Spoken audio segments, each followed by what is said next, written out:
And welcome again to our Wednesday evening study. We are looking at the Bible and the Josiah Manifesto, book that came out by Jonathan Cahn back in September 23. So it's a few months old now.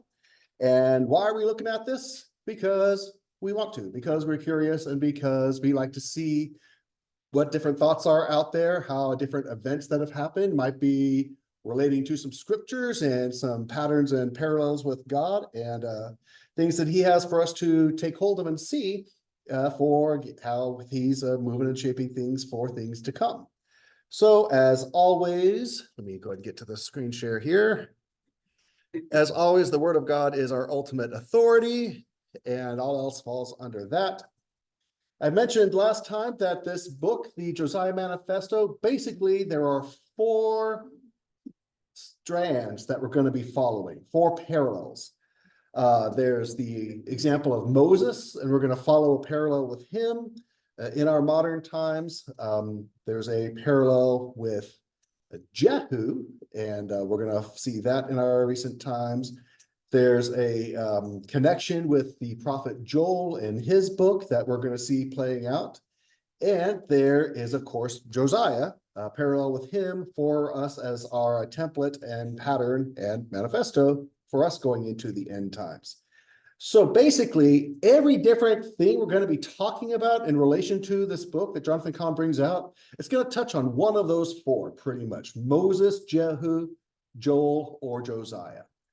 So we left off last time talking about Cuba. Which one of those is involved in Cuba? The book of Joel will come to play in this. So we left off, let's see here. Go this way.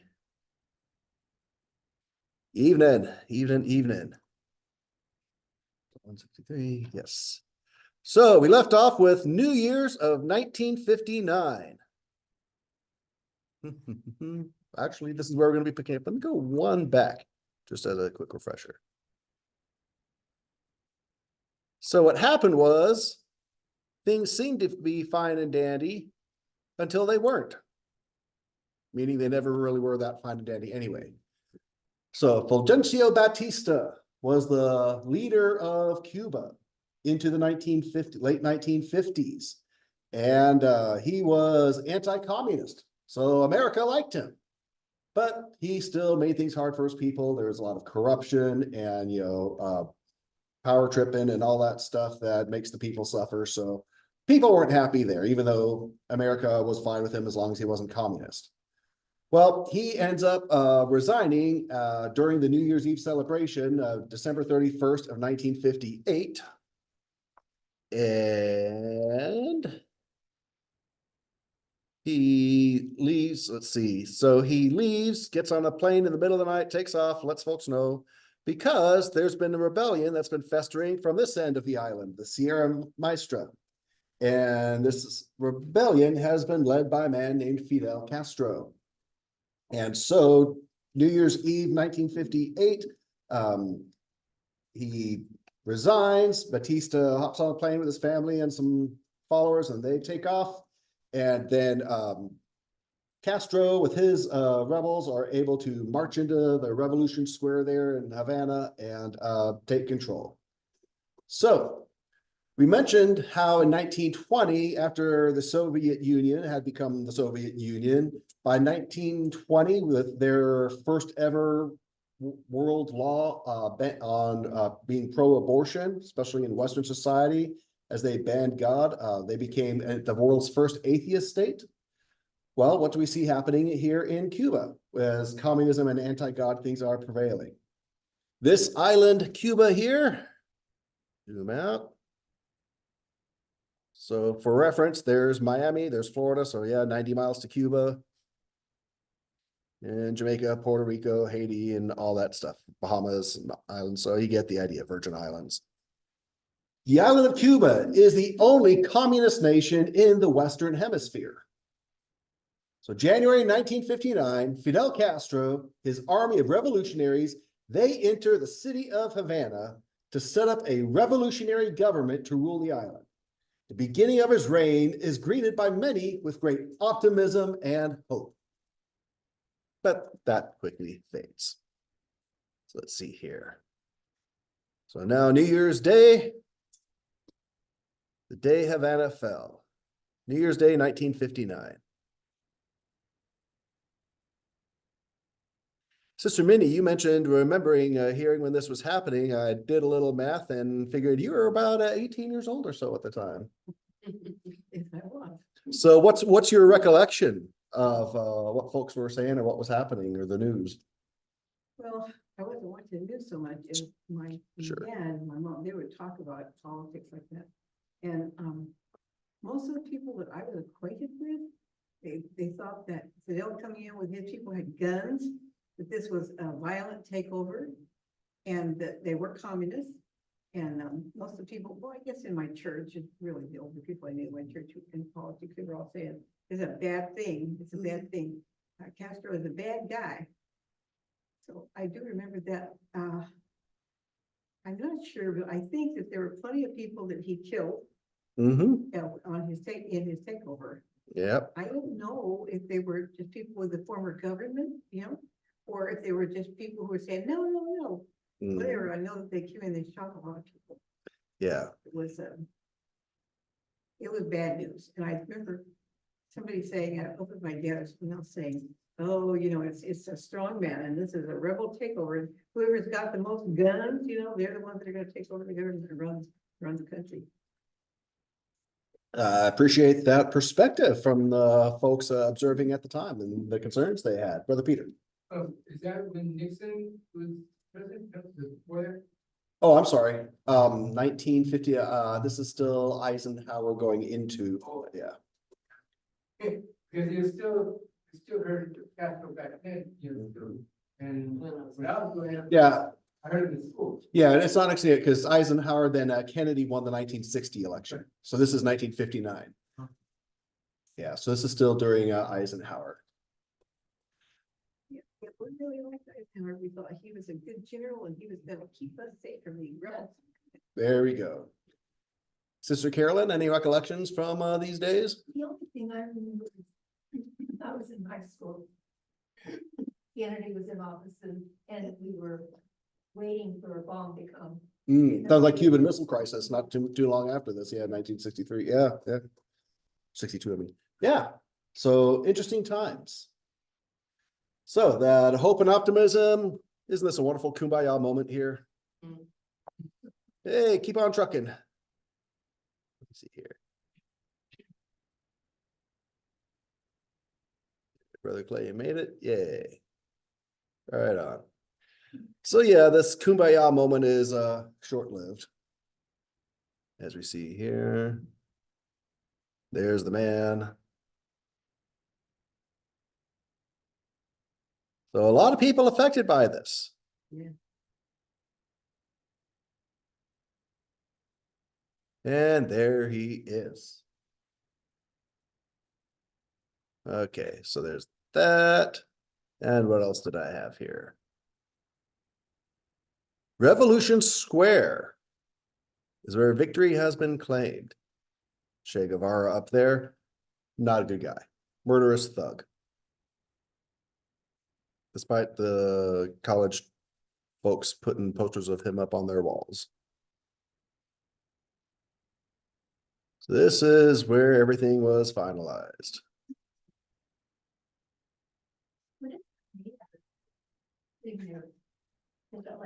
I don't know if that's wrought iron or what they're, or steel. I don't, yeah. If they could just pick different subjects, yeah. Speaking of cool, I don't know what it is with Cuba and 1950s cars. It's great, but yeah. Yeah. Yeah. Wow. Why? Oh, isn't it because, then after, then the US put sanctions. So that's what they were stuck with. Yeah. Couldn't get any more after them. There we go. That explains it. Yeah. Little tour mobiles. Yeah, yeah. Yeah. Oh, there we have it. Mostly the same stuff we're seeing here. So yeah, so Revolution Square in Havana. So hope and optimism quickly fades. This era of freedom soon dissipates into a new era of arrests, imprisonments, indoctrination into communist ideology, crushing all dissent, execution of those who are now viewed as enemies of the state. Many seek to flee the island. Yeah, Many lose their homes and possessions. go drown trying to get to Miami, let me tell you. Yeah. A persecution is launched against Christians. Churches are closed. Pastors are exiled, imprisoned, or sent to re-education camps. Christians are driven underground. Under Castro's reign, Cuba becomes a land of impoverishment, hopelessness, totalitarian repression, and paralysis. It wasn't just the car introduction that froze. A lot of things did. Sister Diana. I don't remember that because I was born yet it started, but however, my mom used to have subscription for Reader's Digest. Back in the day when Reader's Digest actually was worth something. And there was an article I read in the Reader's Digest about a fellow who was a political prisoner who was in prison in Cuba. Wow. And the tortures that he endured, the deprivation. Yeah. It's been many years since I read it. I still remember it was kind of horrifying. Ted Cruz's aunt was tortured. Yeah. Senator Ted Cruz out of Texas, his aunt was tortured. Yeah. Oh, yeah. So speaking of individuals affected by this, over in this section of the island here, I believe it's pronounced Camagüey, not sure. So zoom out a little bit to see. So further away from the capital, kind of in the center there. Here's the area of Camagüey. From this town, a child named Felix has been born on this island, this area of Camagüey.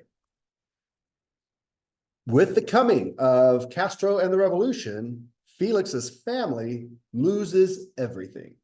Their house, their land, their possessions. While he is still an infant, his family flees the island for America.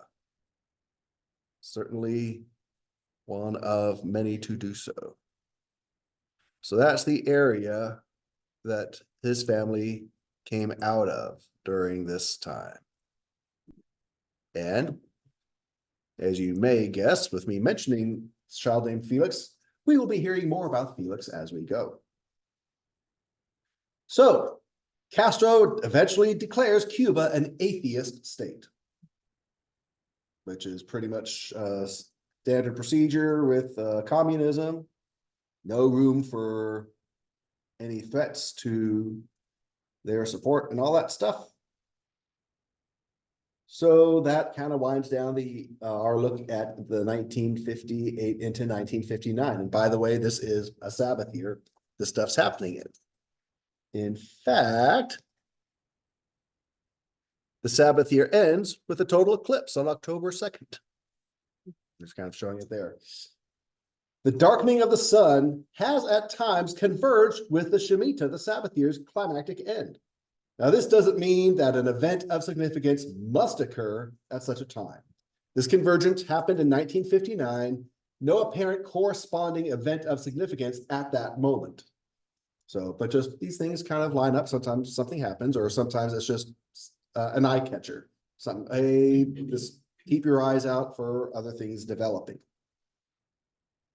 So, if nothing further, any thoughts, comments, questions on the setting of what's transpired here in Cuba? We are now coming back to America and fast forwarding 11 years to 1970. Let's go to the book of Exodus, chapter 13. So we are switching out from the Joel thread and we are going back to the Moses thread. Exodus 13. Yeah, people, the whistles that Russia put in Cuba. Yep. Okay. Yep, we're going to skip over the Cuban Missile Crisis. Yep. Exodus 13, verse 12. Basically, Cuban Missile Crisis was a disaster. We gained nothing out of it. Cuba and Russia, they gained the withdrawal of NATO defense missiles out of Turkey. So it was, yeah. Well, Diana's dad was stuck in the Navy and he had to stay, everybody had to stay in place for 6 months Mm, because of the Cuban Missile. yeah, the blockade and all that. Yep. So Exodus 13, verse 12. You shall devote to the Lord every firstborn of a womb, and every firstborn offspring of an animal that you own. The males belong to the Lord. So this verse says that the firstborn, even of animals, firstborn is dedicated to the Lord. Set aside, dedicated is the Lord. So that's what that verse says. Why are we reading that verse? Well, on Saturday, January 17th, 1970, it's a Saturday. It's a Sabbath. Every Sabbath, there is a reading called a parasha. And this goes back centuries, these pre-assigned scriptures for reading on that Sabbath day. All the Jews and all the synagogues all over across the world are reading the same passage on the same day. So this is a verse that's being read on January 17th, Saturday, 1970. On the Sabbath, the scrolls are opened in virtually every synagogue, and the appointed passage is read, chanted, and proclaimed. Same passage throughout the world. It speaks of the nation's children, speaks of the moment of birth, the moment the unborn child opens the womb. And it declares the child who opens the womb is sacred, set apart, belongs to God, and is to be consecrated to him. It is proclaimed, especially in New York, the center of America's Jewish population. Why does that matter? Because slide 201. Oh, don't go back to the beginning. 201. Here we are. So in New York, there's Margaret Sanger, but we're past her time frame here. There we are. So Constant Cook, standing here, is a Republican member of the New York Assembly. It is Cook, along with Democratic Assemblyman Franz Leichter, who is responsible for writing the bill that will, upon its passage, ultimately transform New York, abortion, and America. This bill is introduced into the legislature on January 20th, 1970, Tuesday. So, was there something else down here? I think there might have been another picture, or it wasn't coming through. Oh yeah, protesters and things, yeah. Protest there says Nixon kisses like Bela Lugosi. Okay, I'll take your word for it, yeah. So anyway, there we go, get back to Constance Cook. Okay. So, New York is the very place where abortion is first set in motion. The children who will be killed because of this week will eventually number into the tens of millions. They will never open the womb. They will be terminated before they can. And yet the word of God and the appointed word for that moment declare them to be holy, sacred, and precious. And so it is proclaimed, this verse is proclaimed in the land just before America embarks on this dark journey, and before any of those lives, precious to God, belonging to him, are killed in the womb. So that verse was read the Saturday before this was put in motion. So that's New York. We're going to take another field trip to Texas. We're going to see a couple different things happening, kind of side by side. In Texas, Norma Leah McCorvey is 21 years old when she discovers she is pregnant. It is her third child at 21. She has a drinking problem. She partakes of illegal drugs. She wants to abort her baby. She visits the office of a Texas attorney, Henry McCluskey. Most accurate reports put this initial meeting between McCorvey and McCluskey in late January of 1970. So we've been in New York, we started the ball in Texas. Now we're going to go to Hawaii.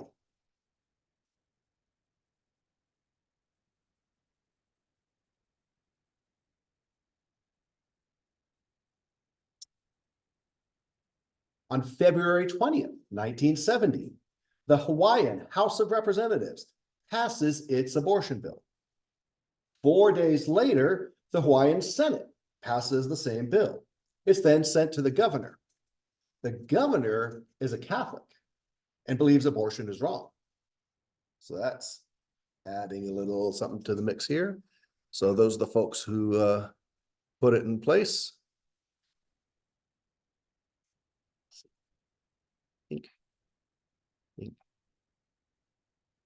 Yeah.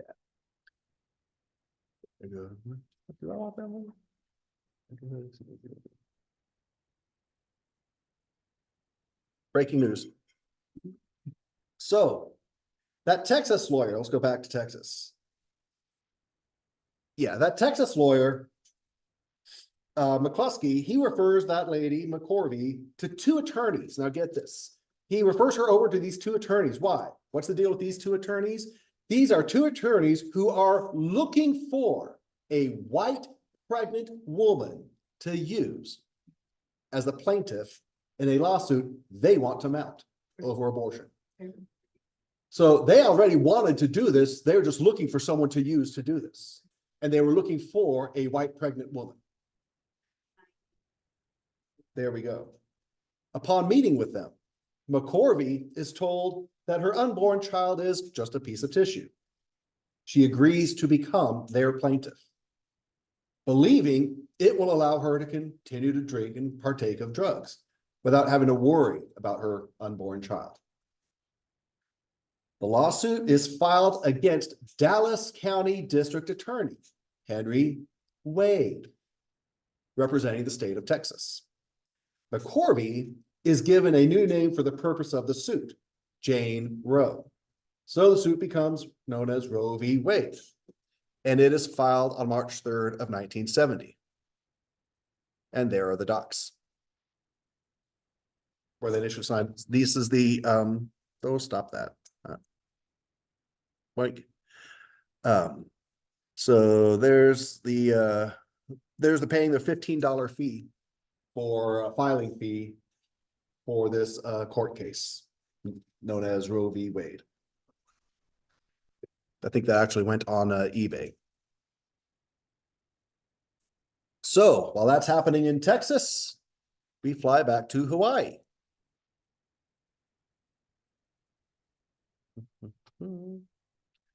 Wow, that's loading. So Hawaiian Governor John Burns ends up deciding, there he is there, that he will let the bill pass. He informs his state it will now be legal to kill one's unborn child. Quote, House Bill 61 relating to Hawaii's century-old abortion law is now Act 1 of 1970, so it had been banned up until this point. The measure became law without my signature. March 11th, 1970 is the exact date when abortion on demand becomes legal on American soil. And that's Hawaii is the first state. Ball was starting to roll in these other places, but that's where it was first done. So now we go back to Texas. So the event that causes Roe versus Wade to go to the Supreme Court is the ruling of the U.S. Court of Appeals for the Fifth Circuit. With the release of its verdict, both sides begin working on the appeal to be sent to the Supreme Court. That verdict and the beginning of the Supreme Court appeal take place in June of 1970. I was born in between these things. I was May of 1970. So May of 1971, the Supreme Court announces it will take up the case of Roe v. Wade. This now brings us to the book of Esther. Let's go take a look. Esther chapter 3.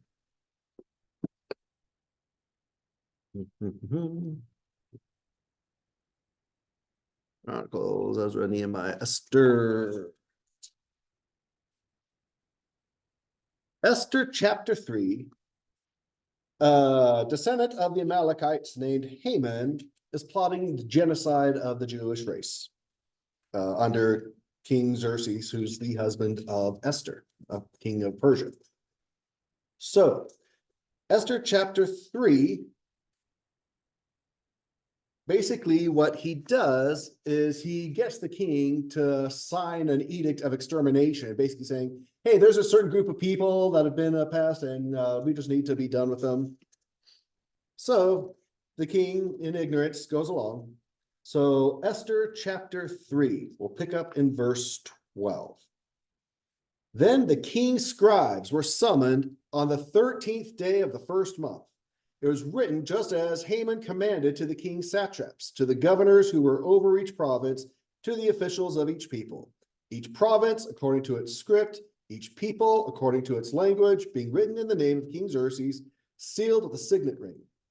Letters were sent by couriers to all the king's provinces to annihilate, kill, and destroy all the Jews, both young and old, women and children, in one day, the 13th day of the 12th month, which is the month Adar, and to seize their possessions as plunder.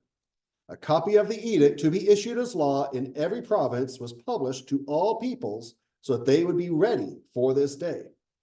The couriers went out, speeded by the king's order, while the decree was issued at the citadel in Susa. And while the king and Haman sat down to drink, the city of Susa was agitated. So basically, decrees going out to all the places and all their languages under the Persia here, that the Jews are to be exterminated on the 13th day of the 12th month. So that's the day for this decree to take effect, to go do it. Basically, purge the land of the Jews on this day. So, what does this have to do with what we've been looking at here, an abortion in the 70s? On the day of Roe's hearing, so now they're before the Supreme Court making their case, the attorney for the plaintiff argues that to abort one's pregnancy is a personal right. When questioned if that means a child can be aborted up to the moment of birth, the attorney says, yes, it does. Roe v. Wade receives its hearing before the Supreme Court on December 13th, the 13th day of the 12th month. Thus, both the ancient and modern decrees of death are linked to the 13th day of the 12th month. Just an observation. Now let's take it back to Exodus chapter 1. So mentioned we're following the Moses thread here with this abortion stuff. How are we going to tie Moses in, or how is there going to be a parallel in modern times to the example of Moses himself? Let's get a quick refresher here. Exodus chapter 1. Let's look at verse 22. Exodus chapter 1, verse 22. Then Pharaoh commanded all his people, saying, every son who is born you are to throw into the Nile, but every daughter you are to keep alive. Okay. Then we see, continuing on into chapter 2, now a man from the house of Levi went and married a daughter of Levi, that's Amram and Jochebed, his aunt. The woman conceived and gave birth to a son. And when she saw that he was beautiful, she hid him for 3 months. But when she could no longer hide him, she got him a papyrus basket, covered it with tar and pitch. Then she put the child in it and set it in the pool by the bank of the Nile. And his sister, that's Miriam, stood at a distance to find out what would happen to him. So, here are the thoughts from Jonathan Kahn on this. In the case of ancient Egypt, it was one of the Hebrew babies that had survived the days of slaughter, who years later would break the power that had spilled the children's blood. What about the American slaughter of its children? Could there be a child born in this critical 3-year window of abortion's entrance into America up until the ruling in Roe v. Wade in 1973? So a child born in these days of that first slaughter, whose life is spared, and who years later will be central in the breaking of the power behind that slaughter. There is. The child is a baby girl. Conceived in the midst of the 3-year window, she's born in New Orleans on January 28th, 1972, and her parents give her the name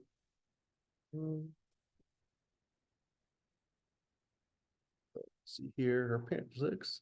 So stuff's happening in New York, stuff's happening in New York. Her parents give her the name Amy. Amy. Yeah. She becomes more known as Amy Coney Barrett. So it turns out there was a leak of the Roe v. Wade case from the Supreme Court. All the while, meanwhile, the Twin Towers is being constructed while abortion is on the rise, so is the Twin Towers. And in fact, let's see. There's this shot of it. These are things we talked about when we went through the earlier stuff. Let me see here. Yeah. Here's a shot we can get. There they are being constructed. There's 1972. Now let's see.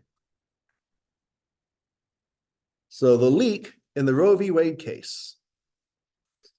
Would you believe there was an abortion case at the Supreme Court and it had a leak and it caused a big uproar? Yeah. So the leak in Roe comes from a document penned by Justice Douglas, William Douglas, excuse me. Justice Douglas. It was circulated among his colleagues. The leak in Roe appears in an article in the Washington Post. The Washington Post article focuses on the court's internal deliberations. This leak in Roe v. Wade takes place in 1972. There's Chief Justice Berger, and there is Justice Blackmun, the main author of the ruling, and Douglas, who had written this memo that went out that got leaked. So that happened. So abortion's entrance into America began on January 20th, 1970. Its establishment is sealed on January 22nd, 1973, when the Roe v. Wade passes, or for the purposes of statistics that are available, the 3-year period, we can call it 1970, 71, and 72, ending December 31st, as far as available statistics. As to the number of children killed in the first 3 years of abortion's entrance into America and up to Roe v. Wade, we have the yearly abortion statistics from the Johnston Archive. They're also the same statistics by the CDC, Center for Disease Control and Prevention. The statistics on abortion, as reported, they have from 1969 to 1972 here. So according to these statistics, the number of abortions in America for the first year of our period, 1970, was 193,491 in that year. The number for the second year, 1971, was 485,816. And the number for the third year, 1972, is 586,760. Adding up the totals of each year brings the total number of abortions for the 3-year period to 1,266,067. This will matter as we go forward. So if one adds in an average daily rate of abortions, okay, you take the average for that period, okay, what's the daily rate? And then you multiply it by 23 days for the January 23rd, from January 1st to 23rd to when the ruling came out. That brings the number of abortions for the 3-year period, January 1970 to January 22nd, 1973, to 1.3 million. And then there's the passing of Roe v. Wade, authored by Harry Blackmun, who intentionally did not want to have viability as a factor because he knew science would advance and viability would be earlier and earlier and earlier, and he didn't want that. I read a book about the deliberations here, pretty interesting stuff. So Any reactions, thoughts, or questions on abortion in the early 70s, Moses, and what took place there in that time frame? Well, I want to say that, I understand that, where's when, the woman who was later known as Roe, they wanted a white woman Yes, because they wanted to hide the fact that really the whole setup for abortion was that they wanted black women. that could be a very possible motivating factor. Margaret Sanger, that Yes, absolutely. That was very much so. And that's why they're in those targeted neighborhoods, those facilities. Yes, absolutely. And so part of having a white woman would be to give it more validity. See, this isn't just a side issue for those over here. This is something that needs to happen in the mainstream. And that's, yeah, that's where the intention is. That's the goal, is to make it mainstream. So let's go back now to moving forward to someone we have mentioned, this child Felix that came out of Cuba. We're fast forwarding in time. So Felix grows up and he goes to visit Israel. And in Jerusalem at the Western Wall, as a grown-up now, Felix bows his head in prayer, asks God to bring him back to Cuba. He promises, if God will answer his prayer, he will build a church on his father's land and there preach the word of God. That's the heart of Felix here. So let me see something here.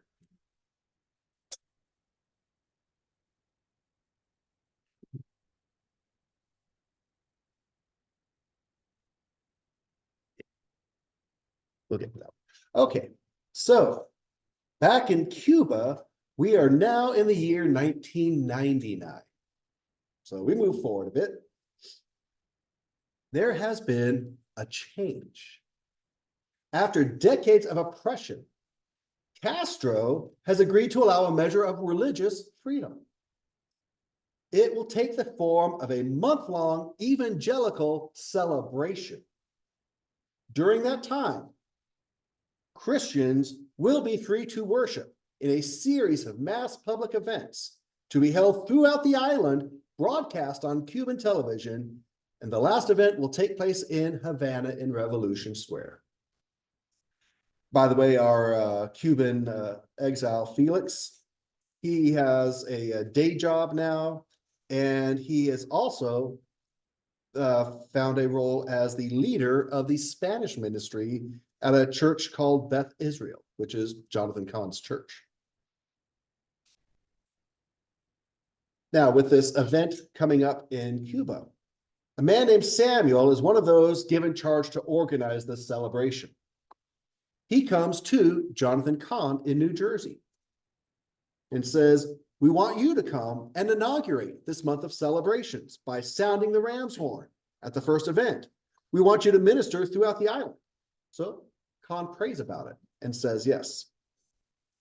Now, Jonathan Cahn, knowing nothing of Felix's story, asks him to come and be his translator because he's the guy who's running his Spanish ministry.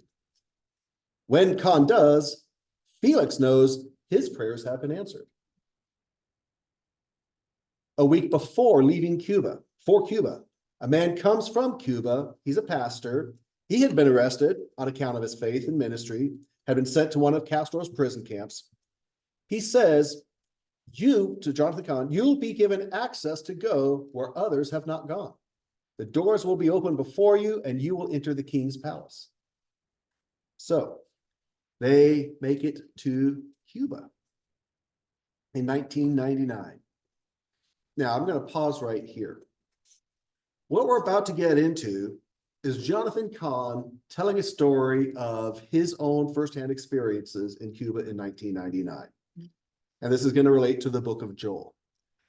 Now, some of the things he says happened might sound surprising to us and amazing to us. And what I will say is, I certainly don't know because I wasn't there. I can't say it didn't happen. I can't say it did happen. All I can do is take the man at face value at his word. And these events had lots of other people present. So if we hear about some surprising things that happen, I just ask us to keep a skeptical, open mind as we consider what he presents to us, that his experience was. So when they arrive, they're warned they are never to attract a crowd outside the walls of a church. But happens anyway. Their hosts take him to a convenience store, pick up some needed items. Khan leaves the chauffeur, the ram's horn, inside the van. When they return, they find the van surrounded by a large crowd. A man had peered into the van's windows and spotted the chauffeur. He told the others, they gathered around the van, and now they plead with Jonathan Cahn to blow it. So he does. The moment he sounds it, a loud shriek and then a high-pitched shouting goes forth from the crowd. A thin, middle-aged man is jumping up and down. What happened, they ask. The man is deaf, they say. But when you blew the shofar, he heard the sound. Power, Jonathan Cahn says, power, of course, comes from God. But the shofar is given in Scripture as a sign and vessel of God's power. So that's just one example of an event that takes place that sounds great. And I have no face value. My thing is, God is still, the reason I address the skepticism that may come up with this is because we understand that we aren't in the age of the apostles where these miracles are being done through human agencies as much. But we do know very much God is still the miracle God, and he can do whatever he wants, whenever he wants, through whoever he wants. It's up to him and not us. And so if he does something, I say amen. And we leave that to God. And so if anyone has any questions as we consider these next things that happen, let me know. But I definitely want to present different perspectives as we look at these events that happen. And again, these are going to have tie-ins to the book of Joel. So we'll pause right there. That's actually a really good place to pause. Any other initial reactions or questions on getting back to Cuba and this event that Castro has amazingly decided to allow to happen? All good for now?